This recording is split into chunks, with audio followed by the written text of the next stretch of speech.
Ya, selamat pagi Bapak Ibu sekalian, Shalom. Ya, bersyukur sekali pada waktu tadi saya mendengar pelayanan di GRI Cikarang. Ya, sungguh-sungguh bersyukur tuh begitu banyaknya pelayanan yang boleh dipercayakan kepada setiap kita. Ya, tadi saya juga mengatakan kepada Vikaris Jeko ya, mahasiswa-mahasiswa yang boleh praktek di tempat ini sungguh-sungguh bersyukur ya, karena ada kesempatan melayani mahasiswa itu begitu banyak. Ya, saya ingat pada waktu saya masih berkuliah di Institut Reform ya, itu sekitar tahun 98, tahun 2000 ya. Ya, GRI belum sebanyak sekarang, masih sedikit sekali secara jumlah. Ya, sehingga kalau mau pelayanan ya harus menunggu kalau ada undangan dari Trisakti gitu ya, atau undangan dari UI atau undangan dari BINUS. Ya, sehingga bersyukur ada beberapa teman yang memang berasal dari sana sebelum mereka masuk ke STRI ya, sehingga ada undangan yang diberikan, tetapi ya tidak banyak. Ya, setahun mungkin sekali dua kali di Trisakti, sekali dua kali di BINUS dan seterusnya. Ya, sehingga kalau sekarang ada pelayanan yang begitu banyak setiap minggu secara rutin. Wah, saya merasa ini sungguh-sungguh satu kesempatan yang kiranya kita tidak sia-siakan. Ya, sehingga bersyukur sekali lagi itu GRI Cikarang, bersyukur untuk tempat yang sudah penuh ini gitu ya. Ya, bersyukur untuk tahun depan, minggu depan sudah boleh merayakan ulang tahun bersama-sama. Ya, saudara, kita akan kembali kepada pemberitaan firman Tuhan. Tema kita adalah orang Kristen, identitas dan ujian daripada atau pencobaan yang harus dihadapi oleh orang percaya. Mari kita akan melihat dari Lukas pasal ketiga dan Lukas pasal yang keempat. Ya, Lukas 3 dan Lukas keempat. Ya, saudara, kita tidak akan membaca keseluruhan Lukas 3 dan keempat, saya akan menggait saudara. Ya, mari kita pertama-tama akan melihat Lukas pasal ketiga ayat yang ke-21 terlebih dahulu. Lukas pasal ketiga ayat yang ke-21. Jika sudah menemukan, saya akan membacakan, harap saudara boleh memperhatikannya sekaligus ayat-ayatnya nanti. Ya, Lukas pasal ketiga ayat yang ke-21, demikianlah firman Tuhan. Ketika seluruh orang banyak itu telah dibaptis, dan ketika Yesus juga dibaptis dan sedang berdoa, terbukalah langit, dan turunlah Roh Kudus dalam rupa burung merpati ke atasnya. Dan terdengarlah suara dari langit, "Engkaulah Anakku yang kukasihi, kepadamulah aku berkenan." 23. Ketika Yesus memulai pekerjaannya, ia berumur kira-kira 30 tahun. Dan menurut anggapan orang, ia adalah anak Yusuf, anak Eli, anak Matat, anak Lewi, anak Malki, anak Yanai, anak Yusuf, dan seterusnya. Kita akan melihat hingga ayat yang ke-28, ayat yang ke-38, anak Enos, anak Set, anak Adam, anak Allah. Pasal keempat ayat yang pertama. Yesus yang penuh dengan Roh Kudus kembali dari sungai Yordan, lalu dibawa oleh Roh Kudus ke padang gurun. Di situ ia ditinggal 40 hari lamanya dan dicobai oleh iblis. Saudara, biarlah Alkitab kita boleh tetap terbuka ya. Nanti kita akan melihatnya kembali. Mari sekali lagi kita akan masuk di dalam doa. Tuhan, kami sungguh-sungguh bersyukur melihat bagaimana Kau boleh memberkati untuk GRI Cikarang, khususnya boleh menjadi berkat bukan hanya bagi jemaat sendiri, tapi juga boleh menjadi berkat bagi universitas-universitas, bagi masyarakat sekitar sini ya Tuhan. Kami sungguh bersyukur. Dan biarlah kalau sebentar kami akan merenungkan firman-Mu, pakai hamba-Mu dalam segala keterbatasannya ya Tuhan, dan persiapkan hati kami, sehingga sungguh-sungguh melalui perenungan firman Tuhan Kau boleh kembali memperlengkapi kami ya Tuhan, dan kami boleh hidup semakin sesuai dengan apa yang Tuhan kehendaki. Terima kasih ya Tuhan, di dalam nama Yesus kami berdoa dan kami bersyukur. Amin. Ya, jemaat kasih oleh Tuhan, saya percaya setiap kita pastinya sudah tahu mengenai kisah pencobaan. Dan saya juga percaya sebagian besar kita juga sudah tahu ya bahwa cerita mengenai pencobaan tidak hanya dituliskan di dalam Injil Lukas saja. Ya, cerita mengenai pencobaan ada juga dicatat di dalam Injil Matius. Ya, cerita mengenai pencobaan juga ada dicatat di dalam Injil Markus. Tetapi, ya berapa banyak di antara kita yang menyadari ya bahwa meskipun kisah pencobaan muncul di Matius, Markus, dan Lukas, tetapi tidak muncul secara persis sama. Ya, khususnya kalau saudara membaca di dalam Injil Markus, saudara akan menemukan kisah pencobaan yang jauh lebih singkat. Ya, tidak diberitahukan pencobaan pertama apa, kedua apa, ketiga apa. Hanya diberitahukan bahwa Yesus dibawa ke padang gurun, kemudian dia dicobai oleh iblis di sana. Sudah. Ya, sehingga catatan di dalam Injil Markus adalah catatan kisah pencobaan yang sangat-sangat singkat sekali. Ya, catatan yang lebih penuh kita bisa dapatkan di dalam Injil Matius dan juga Injil Lukas. Nah, cuma pertanyaannya, dan kalau saya boleh tahu ya, kalau saya boleh tanya kepada saudara, ada nggak di antara saudara yang juga menyadari ya bahwa meskipun ya catatan pencobaan di dalam Matius dan Lukas sepertinya kurang lebih sama, ya secara panjang juga kurang lebih sama, tetapi ada perbedaan dan suatu perbedaan yang penting. Ada yang pernah menyadari bahwa urut-urutan pencobaan di dalam Injil Matius dan di dalam Injil Lukas ternyata tidak sama. Boleh saya tahu kalau ada di antara saudara yang sudah menyadari dan mungkin sempat bertanya-tanya ya. Loh ini kok bisa ini? Urutannya kok tidak sama ini? Mana yang betul, mana yang salah? Ada? Tidak ada? Begitu ya? Ya sehingga urut-urutan yang selama ini saudara kita akrabkan yang pertama. Jelas ya, Yesus diminta untuk dari batu menjadi roti, ubahlah itu. Yang kedua apa? Yang kedua apa? Disuruh apa? Menjatuhkan diri. Gitu ya, dibawa ke bait suci, kemudian disuruh menjatuhkan diri. Yang ketiga, dibawa ke atas puncak gunung, disuruh lihat. Ya, kemudian iblis mengatakan, semua akan kuserahkan kepadamu jikalau engkau mau menyembah kepadaku. Bagus, ya saudara tahu urut-urutannya ya. Cuman pertanyaannya, itu versi Matius atau versi Lukas itu? Matius. Ya, sehingga di dalam Injil Lukas beda ya. Di dalam Injil Lukas, batu menjadi roti, kemudian dibawa ke atas tempat tinggi, disuruh menyembah. Ya, untuk kemudian diberikan segala kemuliaan, baru kemudian dibawa ke bait suci, diminta untuk menjatuhkan diri. Karena jikalau engkau anak Allah, malaikat akan menatang engkau seperti dikatakan oleh firman Tuhan di dalam kitab Ulangan. Ya, sehingga sekarang pertanyaannya ya, berarti yang betul yang mana ini? Ya, Matius benar, Lukas salah, ya, atau Lukas benar, Matius salah, gitu ya, atau wah jangan-jangan dua-dua salah ini. Saudara coblos yang mana? Ya, siapa yang mengatakan, wah ini urut-urutan berbeda ya, ini yang setia yang mana ini? Yang benar yang mana ini? Ya, siapa yang coblos Matius? Matius benar, Lukas salah? Tidak ada ya? Loh, kalau gitu Lukas benar, Matius salah, ada? Gak ada ya? Berarti apa nih? Golput semua nih, gitu ya. Dua-dua salah ini gitu ya. Tidak. Ya, kita mengamini yang betul adalah yang keempat, yaitu dua-dua tidak salah. Ya, meskipun pertanyaannya, loh kok bisa? Ya, kalau berbeda, satu benar, satu salah itu wajar. Atau yang kedua yang benar, yang pertama salah juga dimengerti. Atau jangan-jangan dua-duanya salah ya. Tapi kok bisa? Jelas-jelas ini bertolak belakang. Yang satu, dua, tiga, yang satu lagi satu, tiga, dua gitu ya. Kenapa kok bisa dua-duanya benar? Nanti pada waktu kita pembinaan bulan depan kita akan melihat lebih lanjut ya. Natur Injil itu seperti apa? Ya, Injil itu adalah biografi. Biografi itu seperti apa kita akan melihat secara lebih detail pada kesempatan bulan depan. Tapi yang hari ini saya boleh bukakan sedikit adalah, ya saudara, perbedaan di dalam Injil seperti itu sebetulnya bukan perbedaan yang perlu dipermasalahkan. Ya, karena Injil itu adalah, tadi saya mengatakan biografi, dan biografi itu tidak sama dengan laporan pandangan mata, tidak sama dengan catatan pengadilan. Ya, sehingga saudara pernah tahu di dalam sebuah pengadilan gitu ya, ada jaksa, ada hakim begitu ya, ada pembelanya, ada yang mengetik.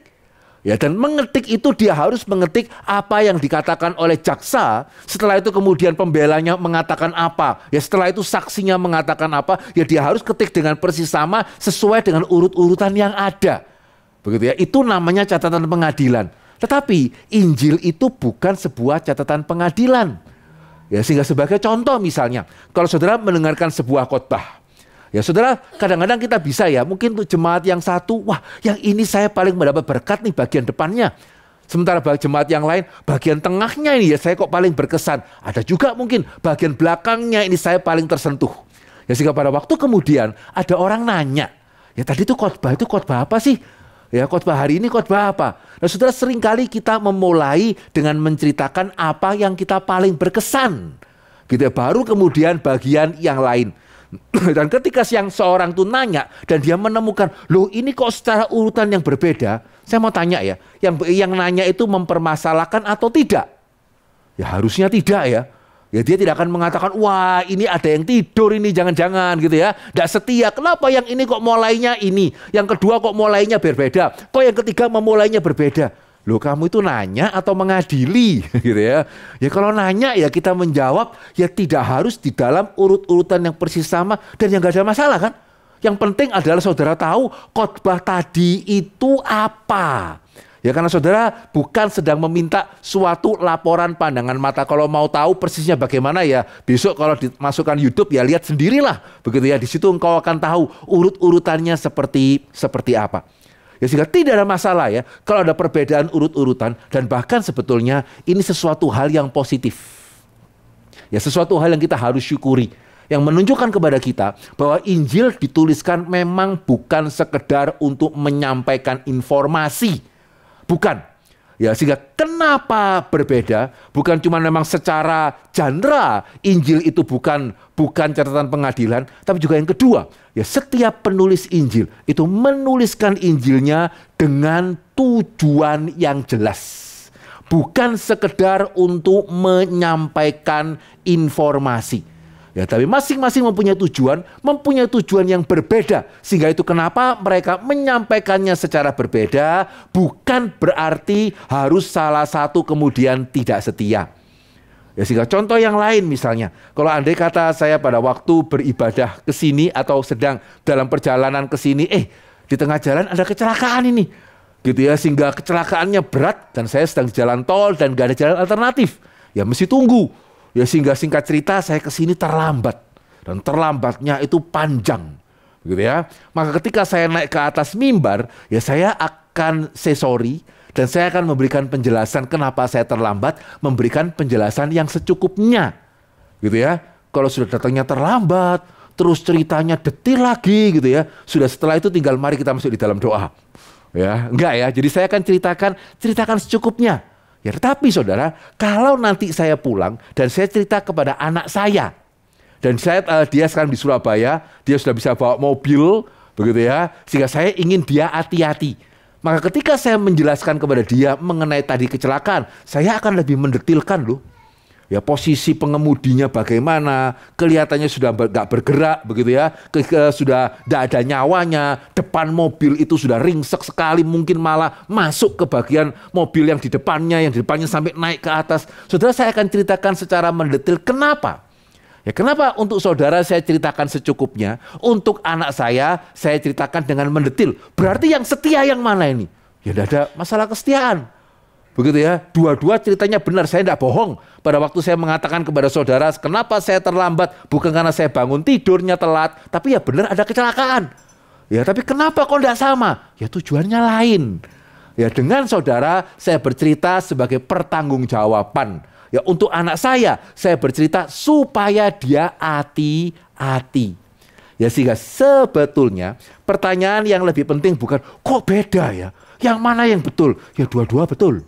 Ya, tapi pertanyaan yang lebih penting adalah tujuannya apa? Nah, ini yang penting.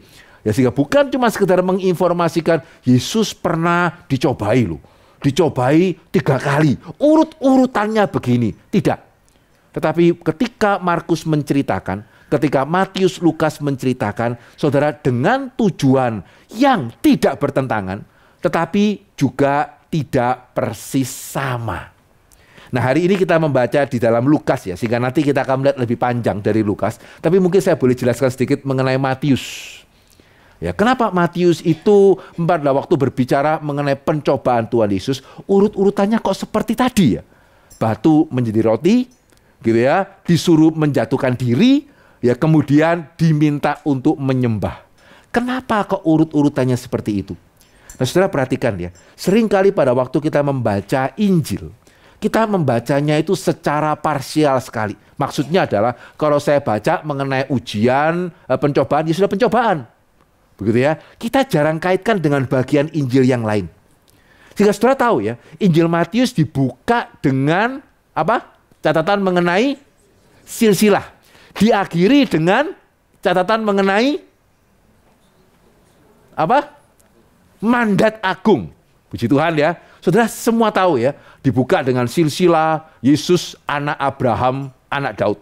Ditutup dengan pergilah, jadikanlah segala bangsa milikku. Saya yakin kita tahu, tapi berapa yang menyadari ya, bahwa ini nyambung ya.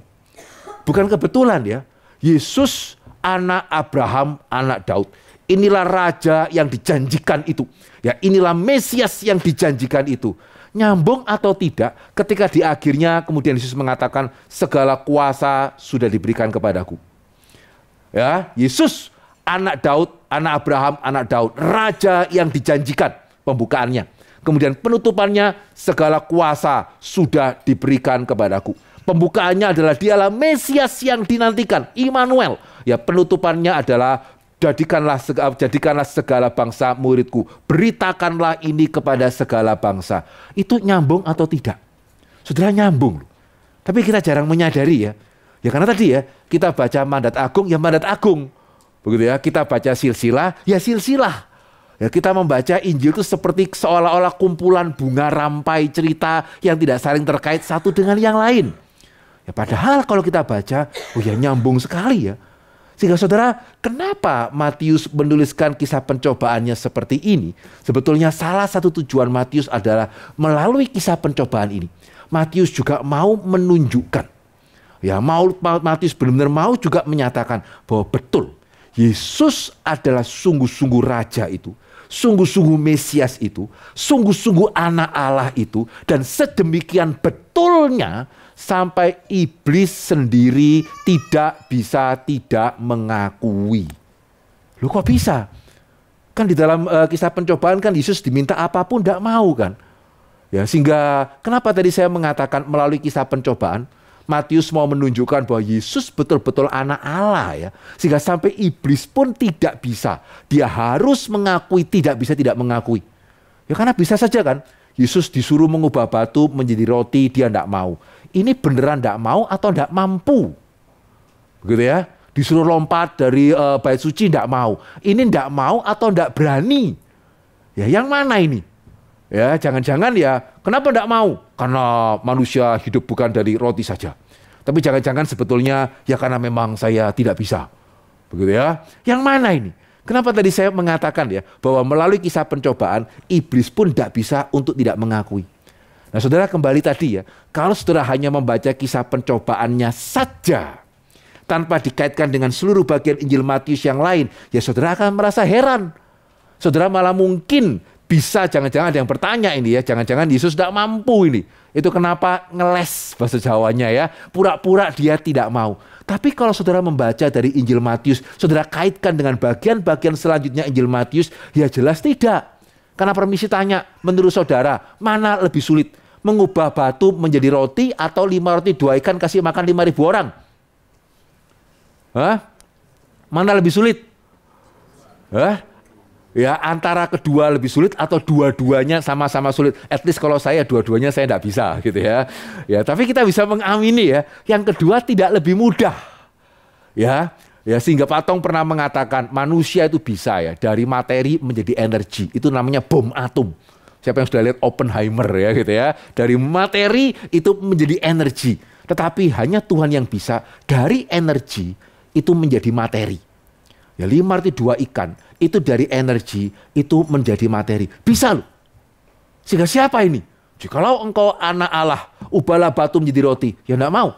Karena itu berarti aku taat kepada engkau. Loh berarti kamu bukan anak Allah. Buktinya bisa kok.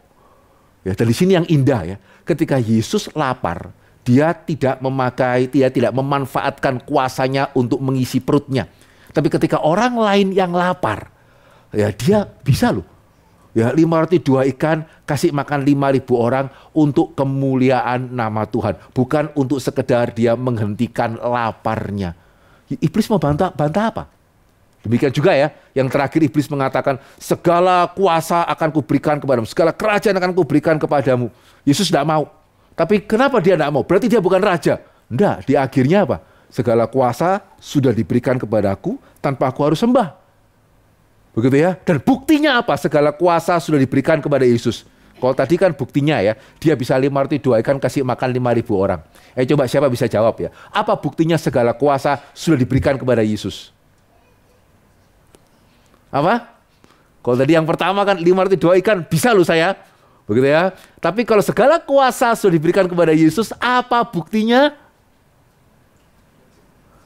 Harusnya yang ketiga nih kita harusnya lebih bisa loh. Kenapa? Karena buktinya ya saudara. Amin. Buktinya ya saya. Amin.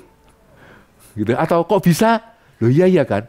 Ada di sini yang keturunan nenek moyangnya Abraham, Ishak dan Yakub. Ada? Enggak ya. Gitu ya. Ya sehingga kita orang Indonesia, orang Tionghoa, orang Batak, orang Minang, orang Ambon. Itu kalau segala kuasa belum diberikan kepada Yesus, ada apa ya orang Tionghoa percaya Yesus? Gitu ya. Ada apa ya? Orang Batak, orang Minang, orang Ambon, orang Jawa gitu ya, orang Sunda, ada apa percaya kepada Tuhan Yesus? Kok mau? Gitu ya. Bukan nenek moyang, bukan apa, kok mau kita percaya kepada Yesus? Saudara, itu bukti yang nggak bisa dibantah.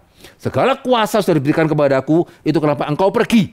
Ya, jadikanlah segala murid bangsa muridku, dan sekarang itu terjadi. Ya, sehingga iblis mau bantah apa? Ya, tinggal yang kedua sekarang ya.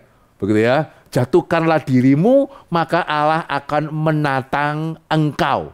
Ini buktinya apa ini? Bukankah Yesus malah kemudian mati dan mati di atas kayu salib? Ya, katanya anak Allah itu kalau jatuh dari tempat tinggi pun ada yang menatangi begitu ya. Tapi Yesus kok mati? Berarti dia bukan anak Allah. Harusnya sederhana kita bisa menjawab, dia bangkit. Ya, seperti yang firman Tuhan katakan, engkau tidak membiarkan orang kudusmu itu melihat kematian. Ya, sehingga saudara melalui kisah pencobaan, melalui urut-urutan seperti ini, saudara memperhatikan, iblis juga harus mengakui. Sehingga sama ya, hari ini kalau saya harap tidak, tapi kalau andai kata ada di antara saudara yang masih karena ya saya karena Kristen, karena orang tua Kristen gitu ya, sehingga percaya Yesus Tuhan juga normatif ya, tapi tidak sungguh-sungguh percaya tapi masih meragukan, izinkan saya mengatakan beban pembuktian ada pada saudara loh. Ya, beban pembuktian ada pada orang yang tidak percaya Yesus sebagai Tuhan ketimbang ada pada orang yang percaya Yesus sebagai Tuhan. Karena apa yang dia katakan itu terjadi kok. Ya, betul-betul keiman Kristen menjadi iman yang universal sampai Cikarang pun begitu ya, itu ada gereja, itu ada orang percaya.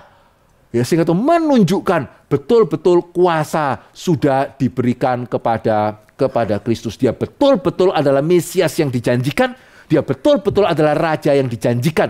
Ya, itu kenapa Injil bisa tersebar dan tersebar sampai kepada hari ini. Nah, itu Matius. Begitu ya, yang saudara akan sulit dapatkan kalau saudara baca di dalam Injil Lukas.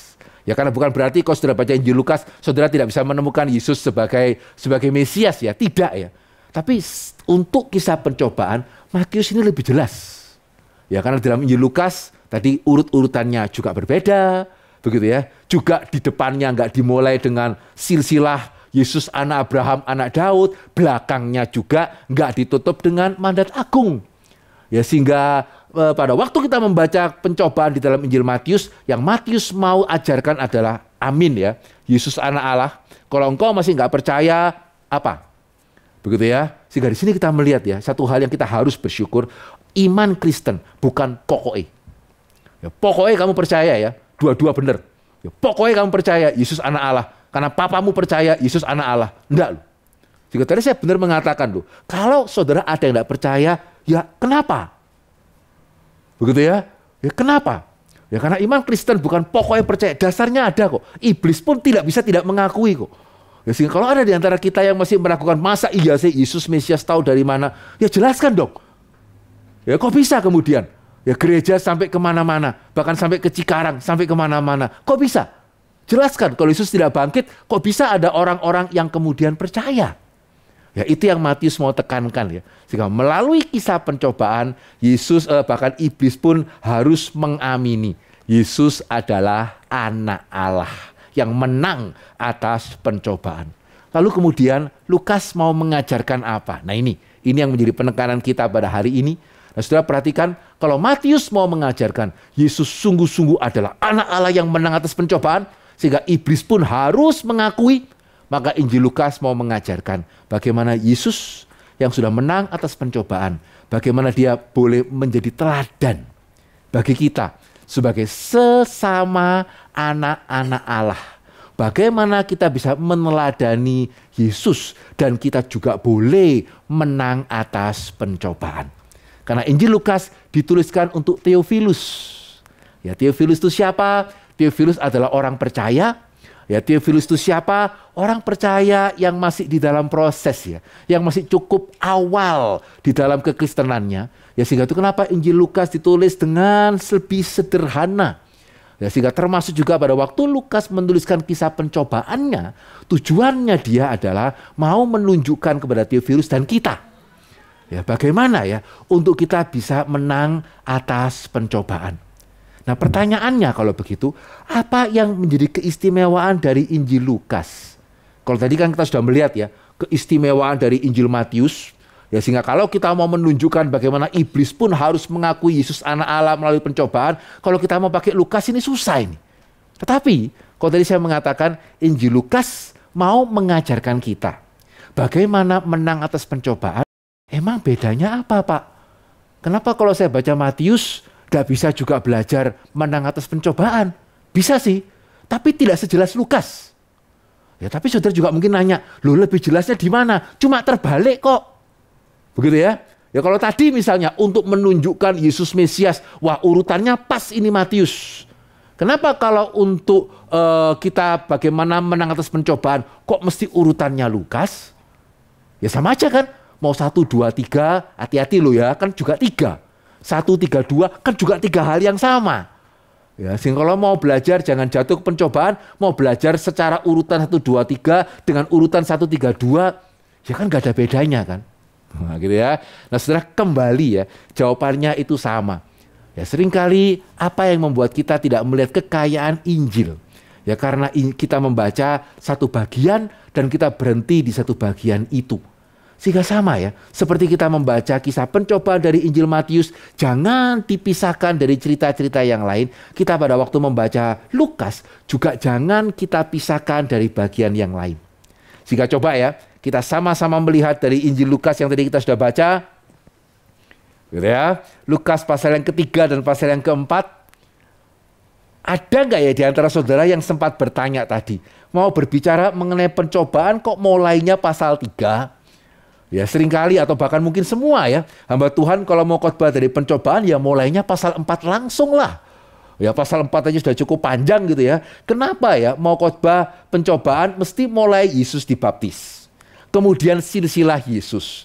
Ya kemudian pencobaannya dibaca singkat lagi, tidak dibaca semuanya. Ya karena memang hari ini kita tidak akan melihat satu-satu pencobaan Tuhan Yesus begitu ya. Saya ingin mengajak saudara melihat lebih dalam daripada itu. Sehingga menurut saudara ya, apa kaitannya antara Yesus dibaptis dengan silsilah Yesus dengan pencobaan di padang gurun? Kalau tadi kan jelas ya, apa kaitannya pembukaan Matius, ya, penutupan Matius dengan kisah pencobaan Matius. Wah ya, sekarang saya tahu. Nah kalau saya tanya, apa kaitannya ya antara baptisan Tuhan Yesus dengan silsilah Tuhan Yesus dengan pencobaan di padang gurun? Persamaannya di mana? Saudara perhatikan, saya akan baca. Harap dengan saya membaca saja, kalau saudara memperhatikan, saudara akan tahu ya persamaannya di mana. Coba ya, saya akan mulai kembali 3 ayat yang ke-22, ya 22b, dikatakan apa? Dan terdengarlah suara dari langit, engkaulah anakku yang kukasihi. Ya, engkaulah anakku yang kukasihi. Sekarang perhatikan ayat 39, silsilah. Anak Enos, anak Set, anak Adam, anak Allah. Ya, tadi engkaulah anakku yang kukasihi. Ya, silsilah anak Enos, anak Set, anak Adam, anak Allah. Pencobaan jelas ya. Jikalau engkau anak Allah, ubahlah batu ini menjadi roti.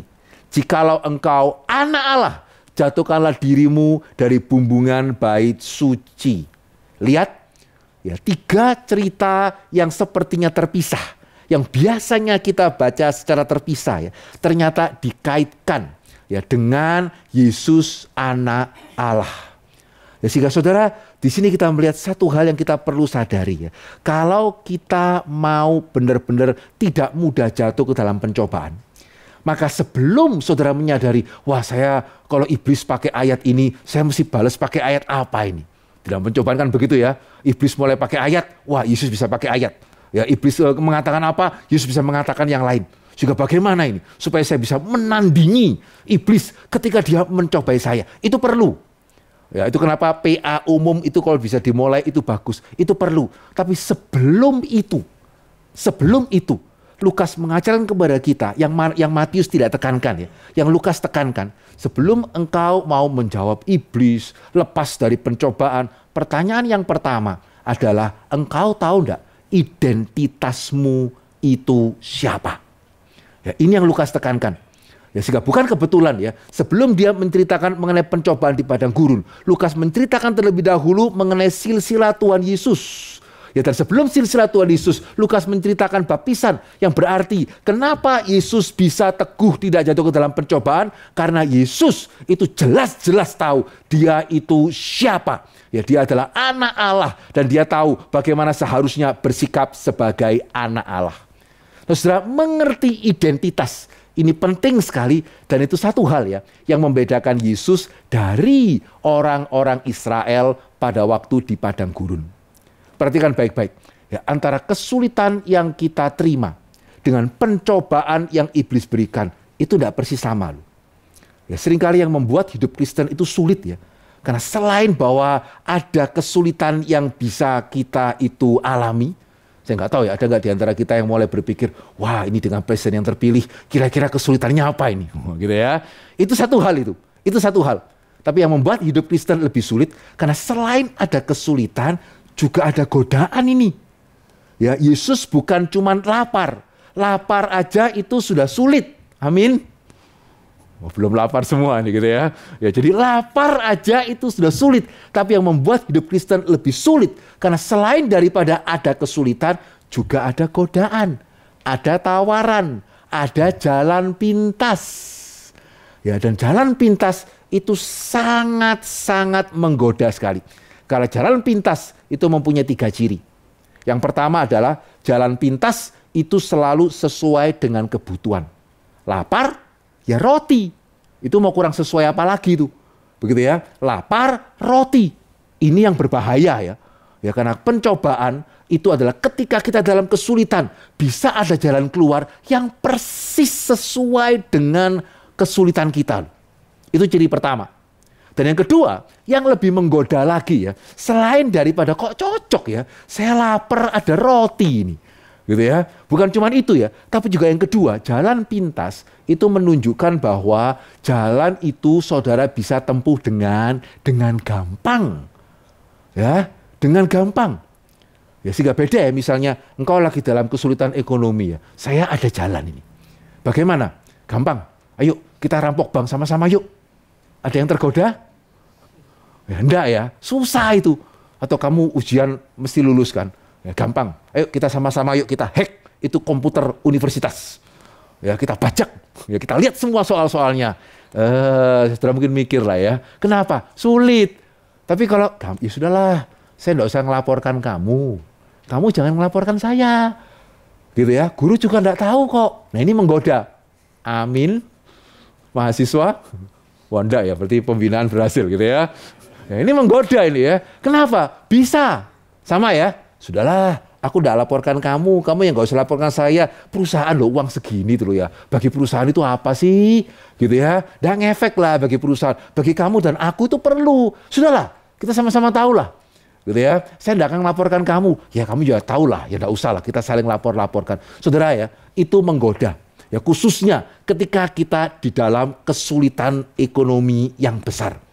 Ya sehingga menjadi orang Kristen, kenapa sulit? Karena selain kita masih bisa jatuh ke dalam kesulitan ya, juga yang kedua, di tengah-tengah kesulitan itu, iblis bisa memanfaatkan dengan menawarkan sesuatu yang persis sesuai dengan kebutuhan, tidak sulit untuk dilakukan, dan ciri yang ketiga ya betul-betul menyelesaikan masalah.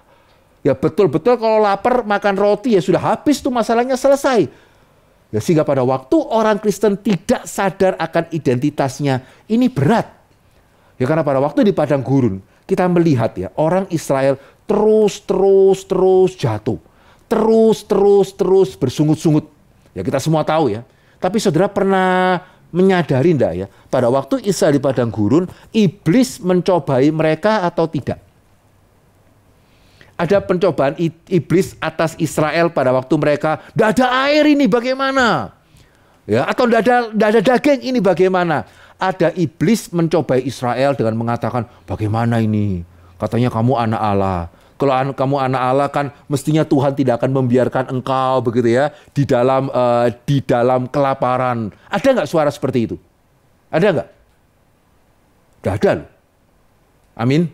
Tidak ada loh, mana pernah di dalam cerita pencobaan Israel di padang gurun dikatakan Israel dicobai? Tidak. Ya nggak ada cerita iblis kemudian menggoda mereka. Tidak. Israel jatuh sendiri. Betul ya? Begitu mereka nggak ada air, aduh kalau saya di Mesir kan lebih enak. Ya, aduh kenapa engkau membawa kami keluar dari tempat ini gitu ya. Di Mesir ada kuali dan seterusnya. Ya, sehingga saudara perhatikan ya, Israel tanpa dicobai, hanya dengan kesulitan ya, mereka sudah jatuh kok. Permisi tanya, orang Kristen mirip yang mana? Ya, serupa dengan Yesus yang sudah dicobai pun itu tidak tergoda, atau jangan-jangan serupa dengan Israel yang iblis tidak perlu mencobai ya. Begitu ya. Kita malah mungkin sudah mengatakan, apa ini? Kenapa berdoa ini? Saya nggak tahu ya di sini pilihannya apa ya. Tapi saya percaya ada orang Kristen yang merasa, di mana keadilan Tuhan ini? Ada yang merasa begitu? Gitu ya. Di mana ini keadilan Tuhan? Kok nggak ada? Buat apa terus berdoa? Nah, saudara, ya ini terus apa ini? Iblis tidak perlu mencobai. Kalau Tuhan ada, kenapa saya kok yang dipecat? Kalau Tuhan ada, kenapa kok seperti ini? Ada nggak orang Kristen yang seperti itu ya? Ketika dalam kesulitan, tanpa iblis harus mencobai loh. Ya, sehingga tadi di KU1 saya mengatakan kadang-kadang kita mungkin membuat iblis itu terlalu nganggur ya. Ya, dia baru mau mencoba, sudah jatuh kok. Gitu ya. Sudah buat apa kalau begini? Ngapain gereja-gerejaan? Ngapain Kristen-Kristenan? Ngapain berdoa? Iblis baru mau nawarkan. Ya sudah.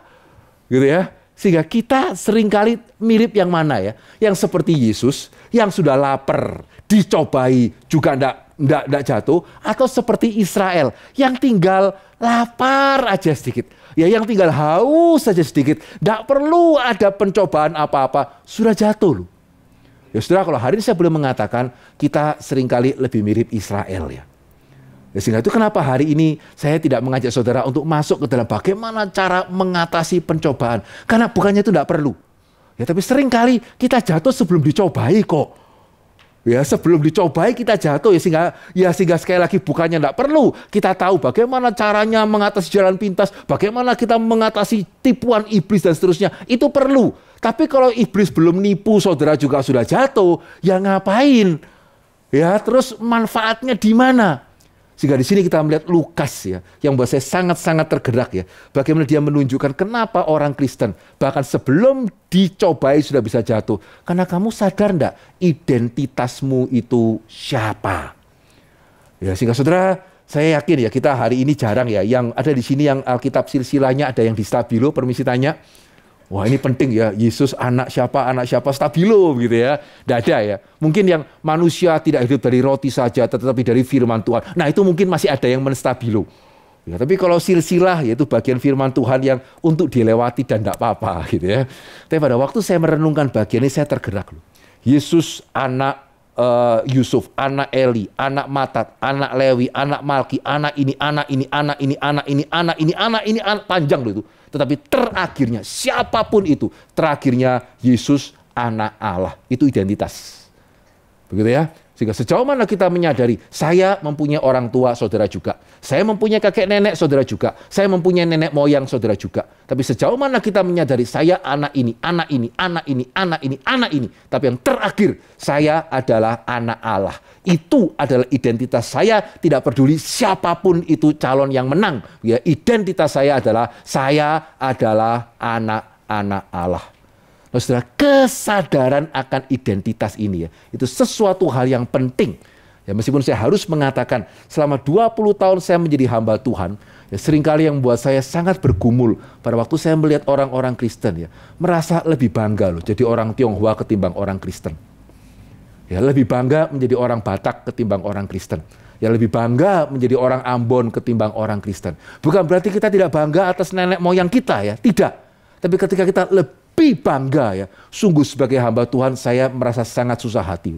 Kalau ketionghoaannya kena ya, aduh enggak terimanya begitu ya. Ini apa ini begitu ya. Tapi kalau kekristenannya kena ya sudah itu. Ya sehingga banyak orang Kristen saya dengar ya di Jakarta juga di Surabaya begitu ya, mengeluhkan Pak Tong ya. Pak Tong kok sering kritik pemerintah Cina ini. Gimana nih orang Cina kok mengkritik orang Cina? Sepertinya kurang nasionalis. Wah saya dengar itu di mana-mana itu.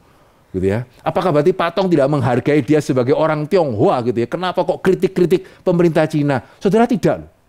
Ya karena baru bulan lalu ya, kita ngobrol-ngobrol ya. Terus beliau mengatakan, wah Tiongkok ini semakin maju.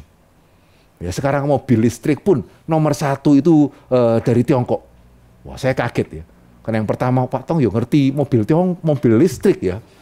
Gitu ya. Terus yang kedua, Apa iya ya mobil listrik nomor 1 dari Cina? Menurut saudara mobil listrik yang paling terkenal siapa? Tesla. Ya sudah tahu ya Tesla ya. Permisi tanya, ada nggak yang tahu BYD? Ada yang tahu BYD? Beberapa tahu ya. Tapi kelihatannya tidak banyak ya. Ada yang tahu BYD? Tidak banyak ya. Ya saudara, setelah saya ngomong sama Pak Tong gitu ya, pulang saya pas ketemu juga YouTube, saya juga baru tahu loh. Ya ternyata ya per tahun lalu, ya mobil listrik yang paling banyak dijual itu merek BYD, bukan Tesla. Meskipun ada yang berusaha bantah, itu karena BYD juga membuat mobil lain selain mobil listrik. Tapi tidak banyak, mayoritasnya mobil listrik. Ya, sehingga per tahun lalu ya, jadi mobil listrik yang pabrikan listrik yang menjual mobil listrik terbanyak itu adalah BYD. Dan membuat saya lebih kaget lagi ya, begitu ya, ketika saya tahu bahwa keuntungan secara persentase per mobil lebih besar BYD daripada Tesla. Ya, sehingga jangan pikir ya itu kan murah Pak, mobil Cina murah, itu kenapa banyak orang yang beli begitu ya. Keuntungan per mobil secara persentasi lebih besar BYD ketimbang Tesla. Kok bisa? Karena BYD semuanya bikin sendiri. Tesla itu 50% masih dia datangkan dari pabrikan yang lain. Sehingga keuntungan pastinya tidak sebesar kalau bikin sendiri. Ya, sehingga sangat mungkin ya, kalau sekarang tidak banyak yang tahu BYD ya, sekian bulan ke depan mungkin hampir semua akan tahu loh. Karena ini mulai masuk ini. Ya, di IMS ini mulai masuk gitu ya, mulai dijual ya, sehingga mungkin nanti sekian bulan ke depan sudah BYD begitu ya. Pak Tong sudah tahu loh. Dan dia bangga loh. Ya, sebagai orang Cina dia bangga loh. Nah, terus kenapa kok mengkritiki pemerintah Cina? Ya karena memang salah. Begitu ya. Sehingga ini yang kita kembali ke sini. Yesus juga tidak lupa ya, saya anak siapa, saya anak siapa, saya anak siapa, saya anak siapa, anak siapa. Tapi Yesus juga ingat, paling terakhirnya dia, paling utamanya, pertamanya dia itu anak siapa? Ya dia adalah anak Allah. Ya, sehingga menyadari bahwa kita adalah anak Allah bukan berarti kita lupa saya orang Tionghoa atau saya orang Batak atau saya orang Indonesia, tidak. Tapi kita mesti tahu ya, terakhirnya yang menjadi identitas saya itu apa. Dan saudara, betul yang tadi saya katakan, selama 20 tahun setelah itu yang paling menyusahkan saya ya, pada waktu orang Tionghoa lebih bangga menjadi orang Tionghoa ketimbang menjadi orang Kristen. Sehingga kalau boleh sedikit tes, begitu ya, boleh sedikit saya tanya ya, menurut saudara ya, kalau ada orang tua Kristen ya yang anaknya dapat calon pasangan yang berbeda suku dengan yang berbeda agama, biasanya lebih heboh yang mana? Ya, orang Kristen Tionghoa ya, anaknya dapat yang non Tionghoa. Ya, dengan anaknya dapat yang non Kristen, biasanya lebih heboh mana? Pertama atau kedua? Hah? Boleh ya? Siapa yang menurut saudara lebih heboh kalau dapat yang tidak Tionghoa?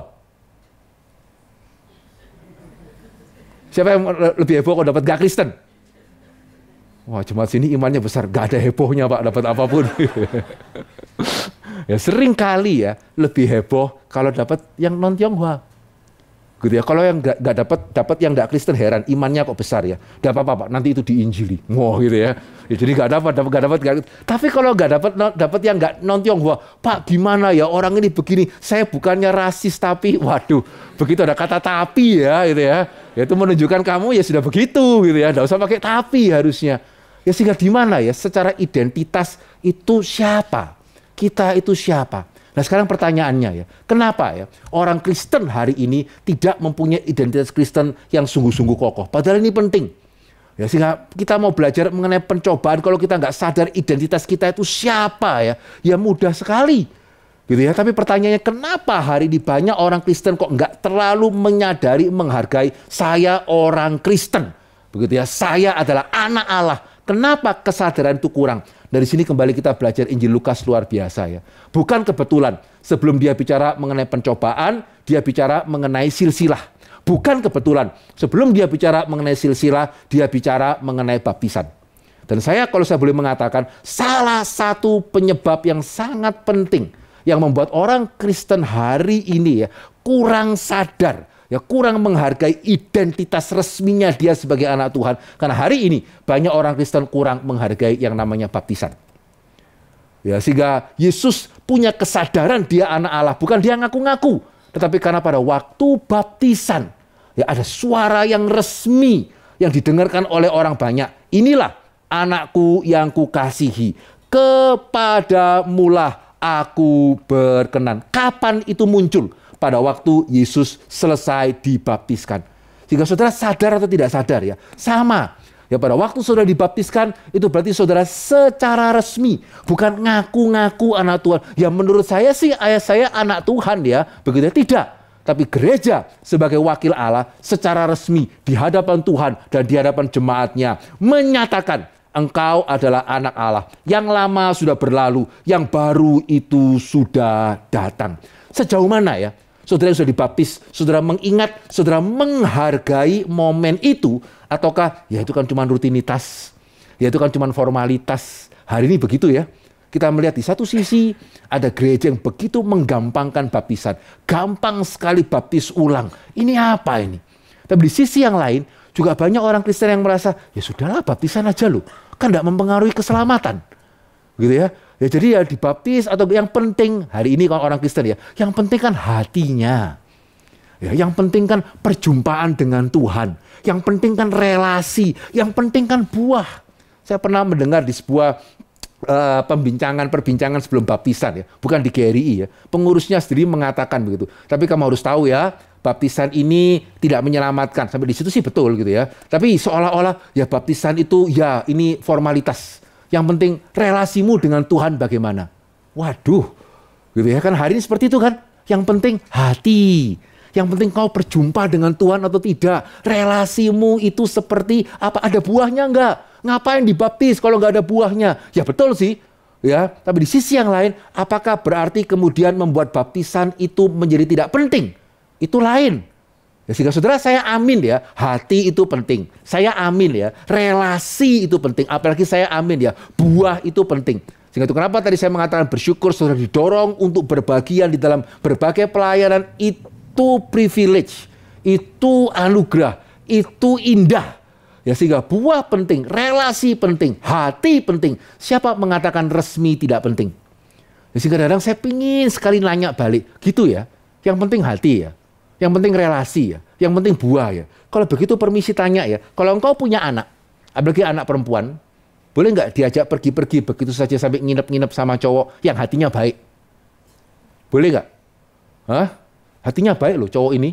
Ya, dan relasinya mereka bagus loh, nggak bertengkar gitu ya. Pulang juga anak saudara happy-happy gitu ya. Bahkan buahnya baik loh. Setelah anak saya pacaran kok angkanya nambah baik gitu ya. Peringkatnya naik, angkanya bagus-bagus. Boleh berarti. Ya, dia aja ya ajak pergi aja anak saya, boleh. Ya, nginep-nginep juga enggak apa-apa, kan hatimu baik gitu ya. Ya boleh kalau sudah resmi. Betul ya?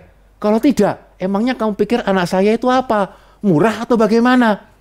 Ya sehingga saudara saya khawatir secara tanpa sadar, meskipun saya yakin mereka tidak bermaksud begitu ya. Ketika orang meremehkan baptisan, meremehkan resmi, kita tanpa sadar memurahkan iman Kristen. Karena segala hal yang berharga itu perlu resmi.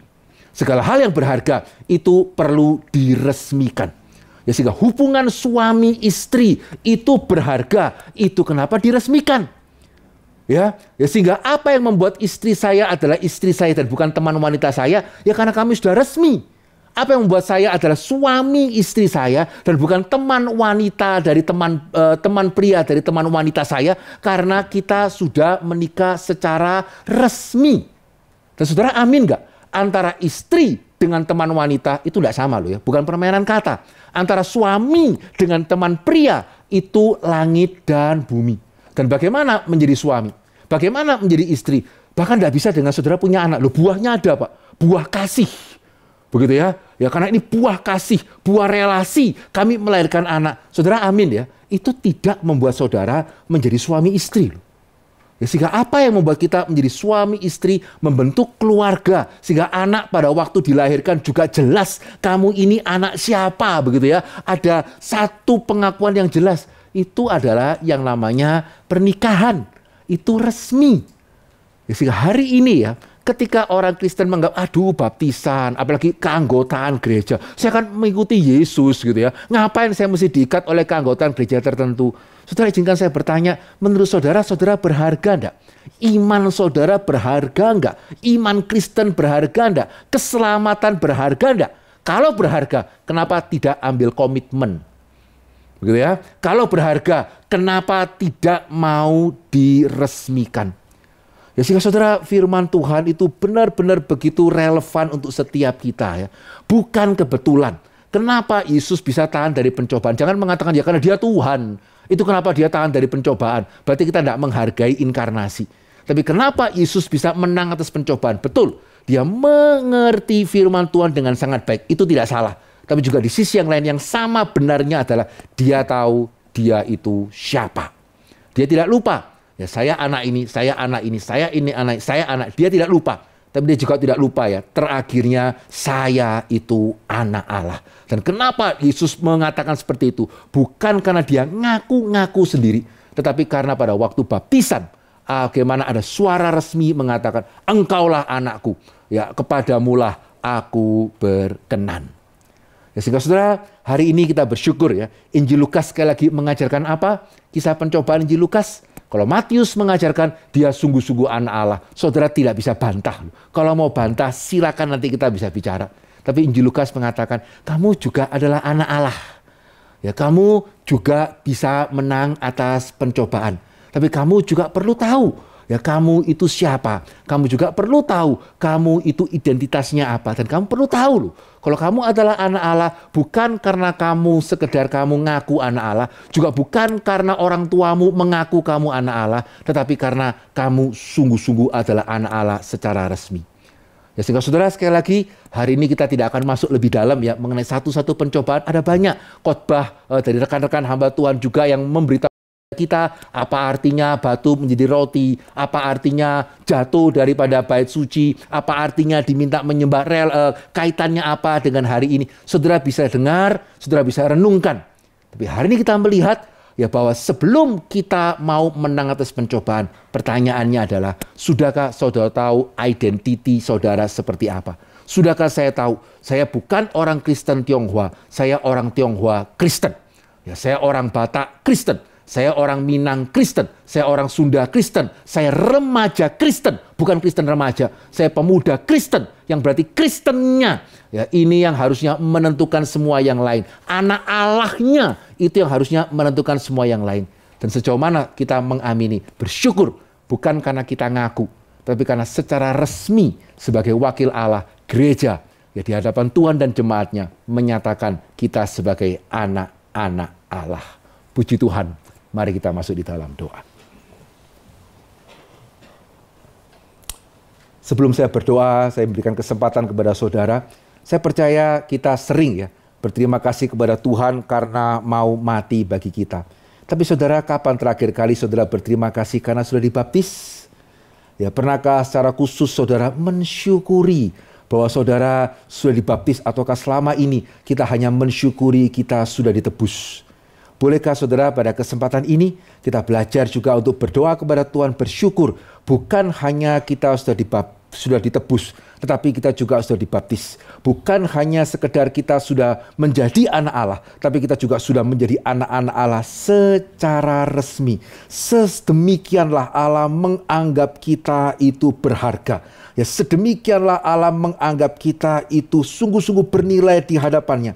Dengan dia bukan hanya mau menebus kita, bukan hanya mau menjadikan kita anak, tapi dia tidak malu untuk menjadikan kita anak-anak secara resmi untuk semua orang boleh tahu.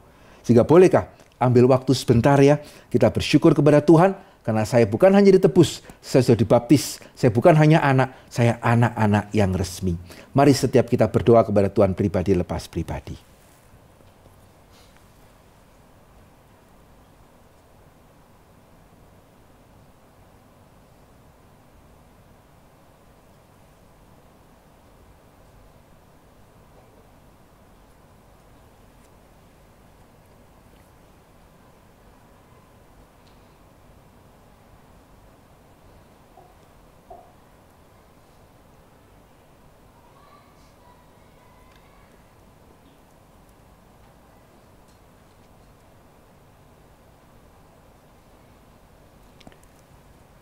Bapa dalam kerajaan surga, kami sungguh-sungguh bersyukur ya Tuhan, betapa kasih Tuhan kepada kami, dan kami sungguh-sungguh bersyukur betapa Engkau memandang kami berharga, sehingga Engkau tidak malu, Engkau tidak malu untuk mengakui kami anak, bahkan secara resmi di hadapan malaikat-malaikat dan di hadapan semua orang, Engkau menerima kami sebagai anak-anak-Mu.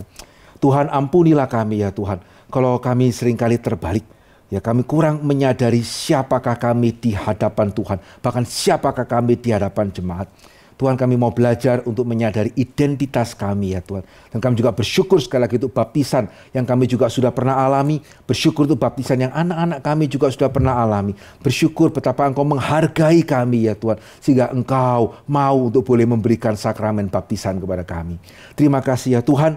Ajar kami menjadi orang-orang Kristen yang tahu siapa kami. Sehingga baik itu kesulitan maupun juga tawaran pencobaan di dalam kesulitan yang kami alami ya Tuhan. Kami boleh menghadapinya sebagai orang-orang yang sadar, yang tahu siapa kami yang sesungguhnya di hadapan Tuhan dan di hadapan manusia.